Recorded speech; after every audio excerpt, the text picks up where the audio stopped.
13 kabanata. Nang palabas na si Jesus sa templo, sinabi sa kanya ng isa sa mga alagad, Guro, tingnan po ninyo. Kay lalaki ng mga gusali at kay gaganda ng mga batong ginamit dito. Sumagot si Jesus, Nakikita mo ba ang naglalakihang gusaling yan? Wala riyang matitirang magkapatong na bato. Ang lahat ay iguguho. Habang nakaupo si Jesus sa bundok ng mga olibo sa tapat ng templo, palihim siyang tinanong nina Pedro, Santiago, Juan at Andres. Kailan po ba mangyayari ang mga bagay na yun? At ano po ang palatandaan na malapit ng maganap yun? Sinabi sa kanila ni Jesus, Mag-ingat kayo upang huwag kayong malinlang ninuman.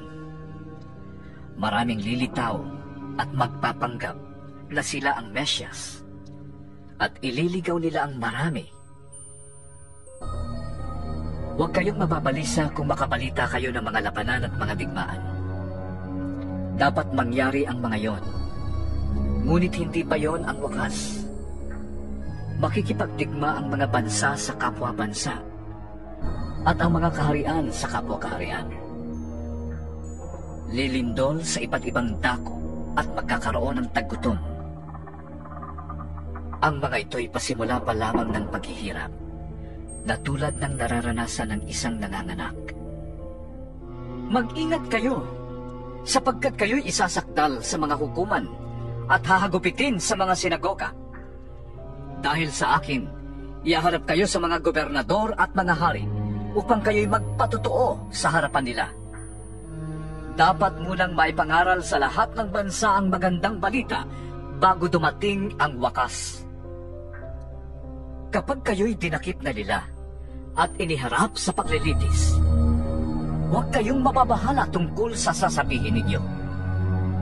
Sa oras na yon, sabihin ninyo ang dapat ninyong sabihin, sapagkat hindi kayo ang magsasalita, kundi ang Espiritu Santo na siyang magtuturo kung ano ang sasabihin ninyo.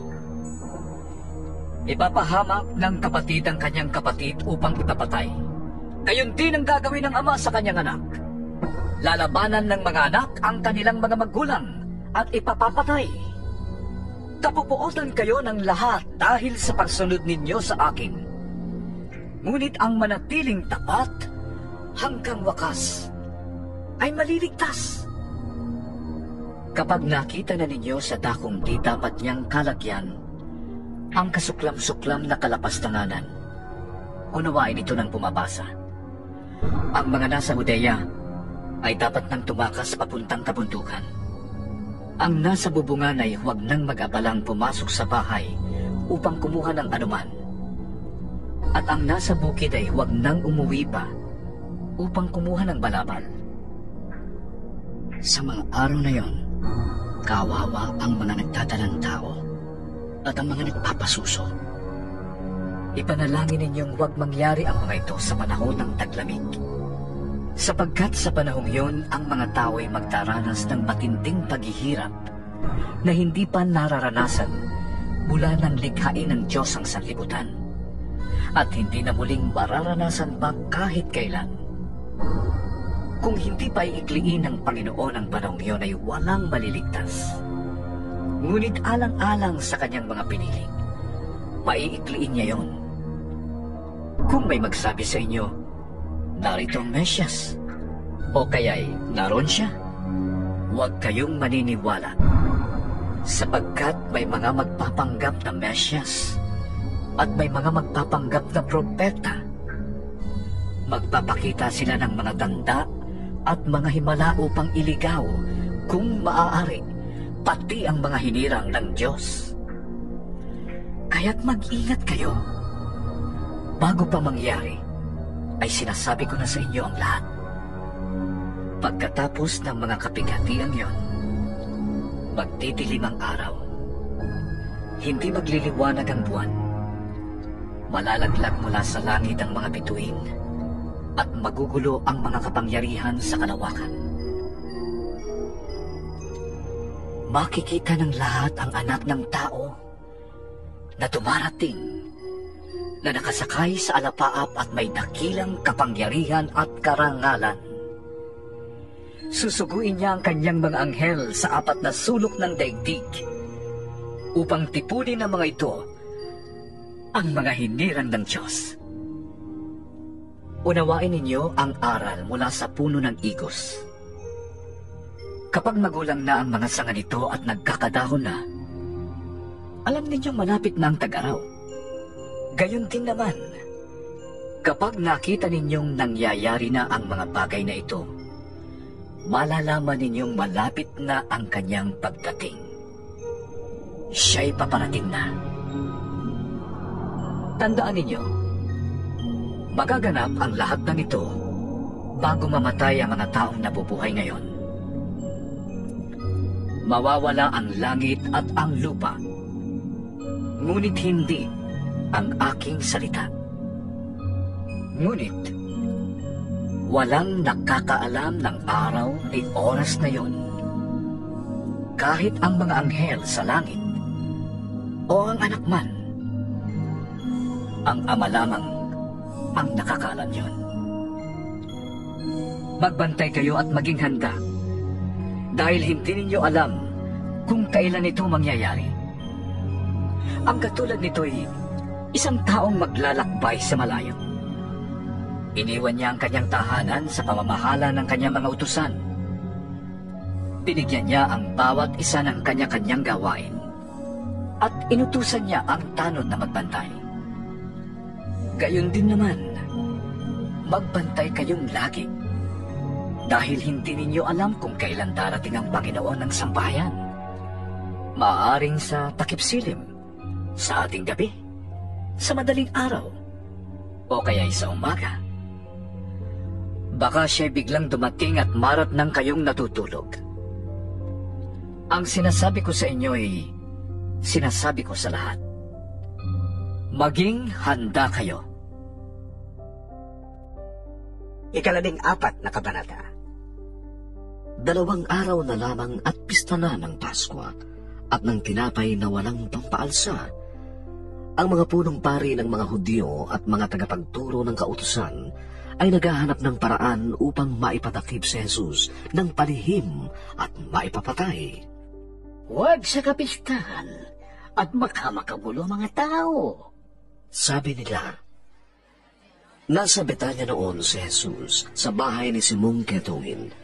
Habang siya'y kumakain, dumating ang isang babaeng may dalang isang sisidlang alabastro na puno ng mamahaling pabangong mula sa katas ng purong dardo.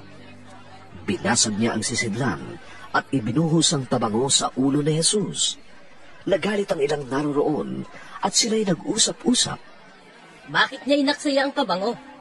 Maaaring ipagbili iyon ng mahigit sa 300 denaryo at maibigay sa mga dukha ang pinagbilhan. At kinagalitan nila ang babae. Ngunit sinabi naman ni Jesus, Bakit ninyo siya ginugulo? Pabayaan ninyo siya. Mabuti ang ginawa niyang ito sa akin.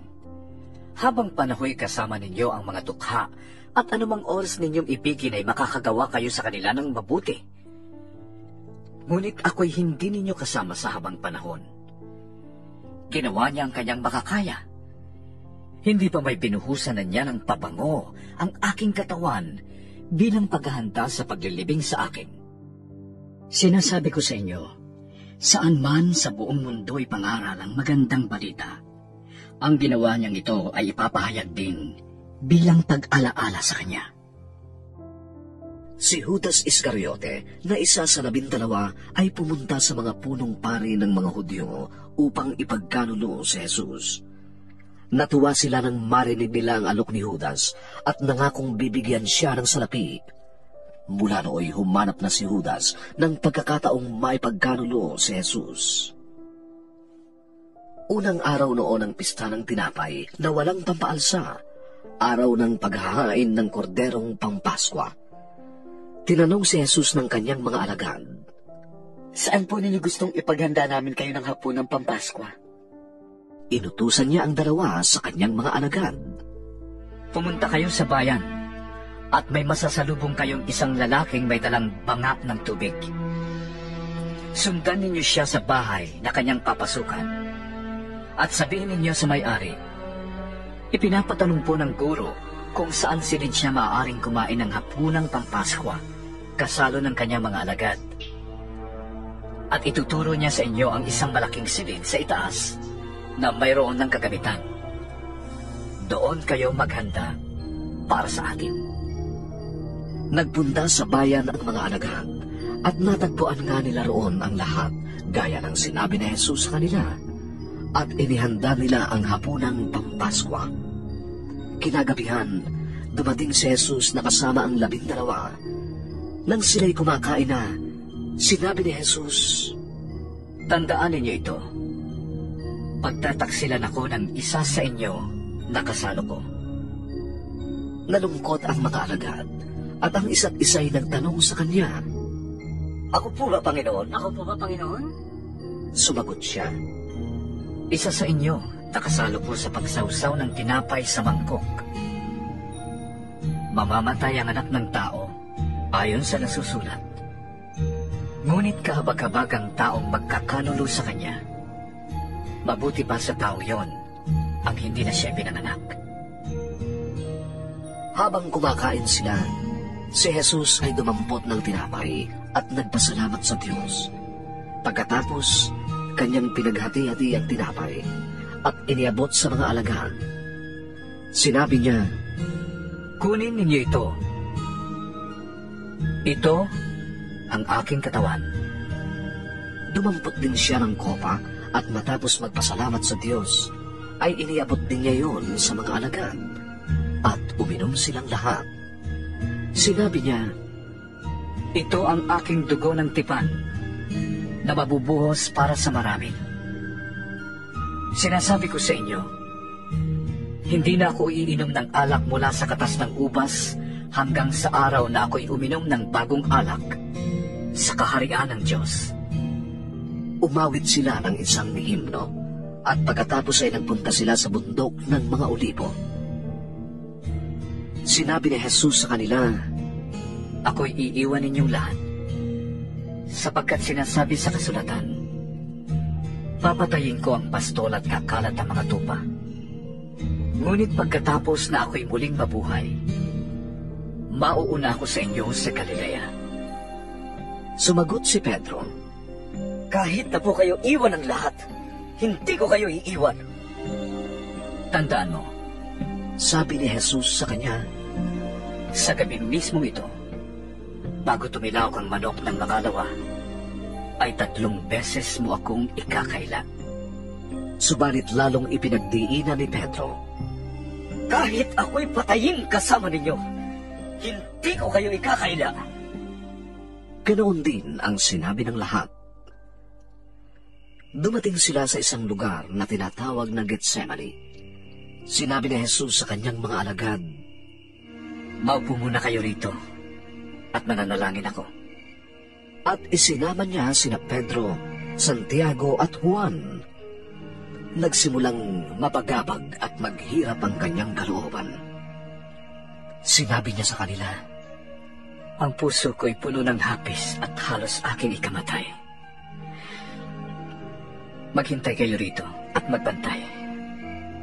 Lumayo siya ng kaunti, at pagkatapos ay nagpatira pa upang manalangin na kung maaari huwag nang sumapit sa kanya ang oras ng paghihirap. Ama ko, Sabi niya, magagawa mo ang lahat ng bagay.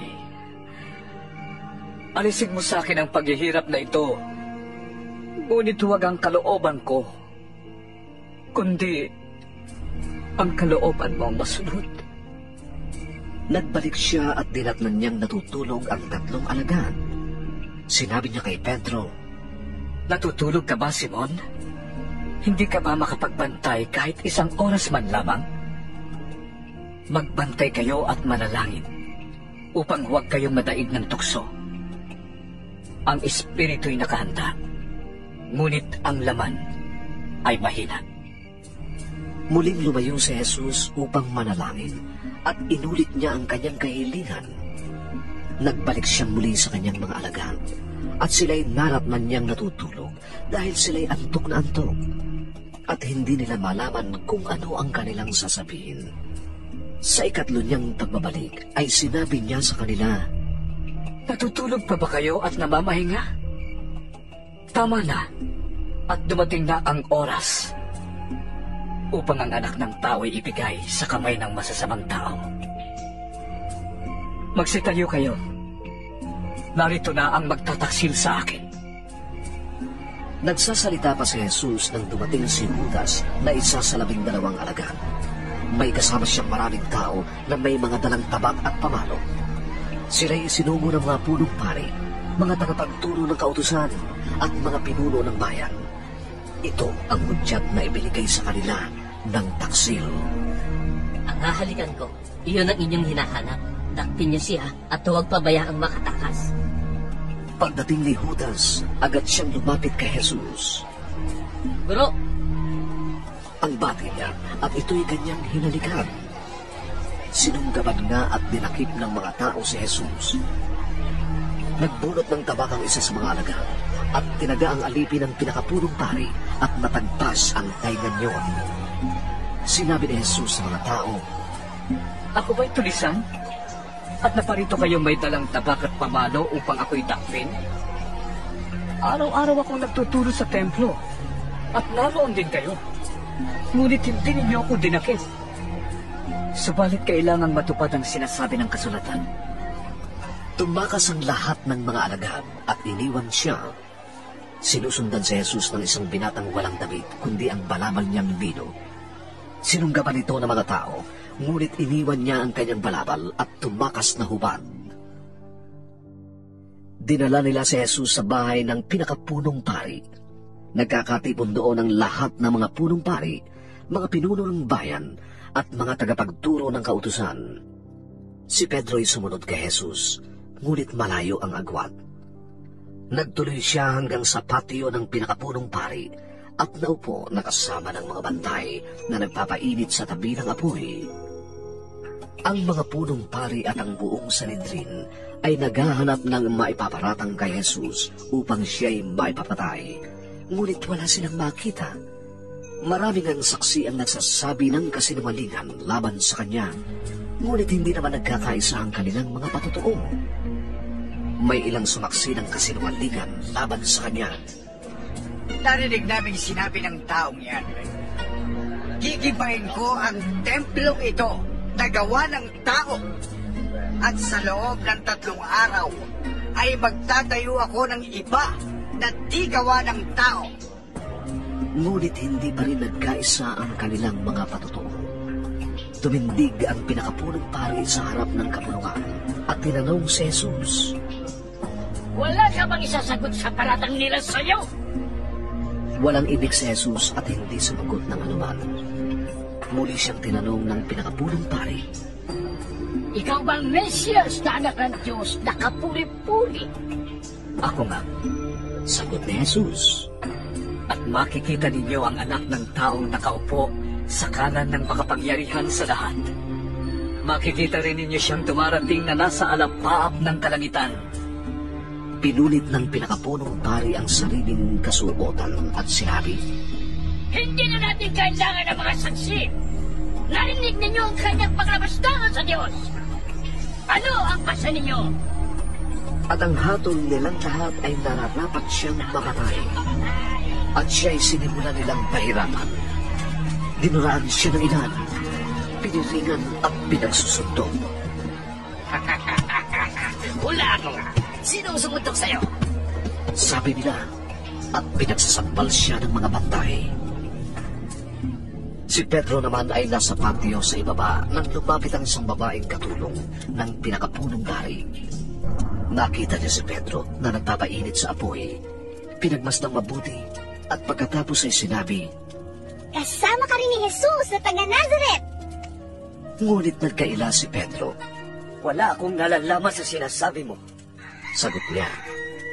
Umalis siya at nagpunta sa lapasan at tumilaok ang manok. Nakita na naman siya ng babaeng katulong at sinabi sa mga naroon, Ang taong ito ay isa sa kanila. at muling nagkaila si Pedro. Makalipas ang ilang sandali ay sinabi naman kay Pedro ng mga nakatayo roon, Talagang isa ka sa kanila. Taga Galilea ka rin, hindi ba?